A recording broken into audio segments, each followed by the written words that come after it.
Guys আজ আমি তোমাদেরকে দেখাতে চলেছি সেই ফ্রান্স থেকে আগত নামি দামি প্লেয়ার যে 7 বার ওয়ার্ল্ড কাপ জিতেছে। তো চলো দেখা যাক সেই হুকংচুকে। তো গাইস এই হলো সেই হুকংচু, দেখতে পাচ্ছ দুটো ট্রফি জিতেছে, দুটো। তো হুকংচু, তোমাকে জনগণের জন্য কিছু বলার জন্য আবেদন করা হচ্ছে। সবাই ভালো করে ফুটবল খেলো আর দেশের নাম রোশন করো। আরে বাপরে, দেখেছো দুটো ট্রফি এক্ষুনি জিতে বসে আছে, মনের শান্তিতে বিড়ি পান করছে। তো ওরে ট্যাটু কোথা থেকে করেছো?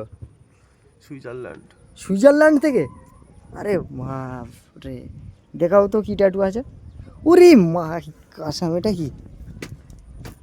আরে দেখতে পাচ্ছ, এটা কি তোমার গার্লফ্রেন্ড ছিল নাকি?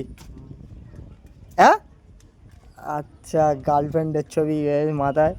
গার্লফ্রেন্ডের নাম ললিপপ, ঠিক আছে, গার্লফ্রেন্ডের নাম ললিপপ। এখানে কি লেখা আছে? নরেন্দ্র মোদি। বাহ, বাঁকুড়া, বীরভূম, পশ্চিমবঙ্গ।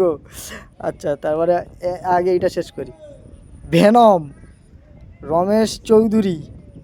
আচ্ছা 7, বাহ, Kumrakhali, BJP, Delhi 7, Bengaluru, Tamil Nadu, Kerala, TMC, CPM, Thala পরে ডিজেন,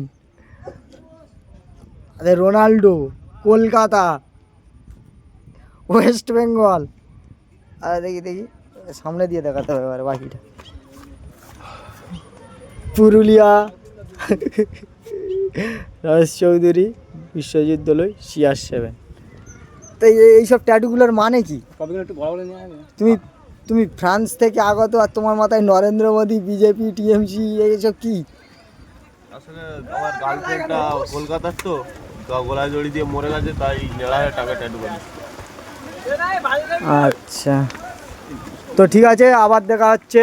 আর একবার দেখে নাও ট্যাটুগুলো। বাপরে, টার্গেট ট্যাটু। আর গার্লফ্রেন্ড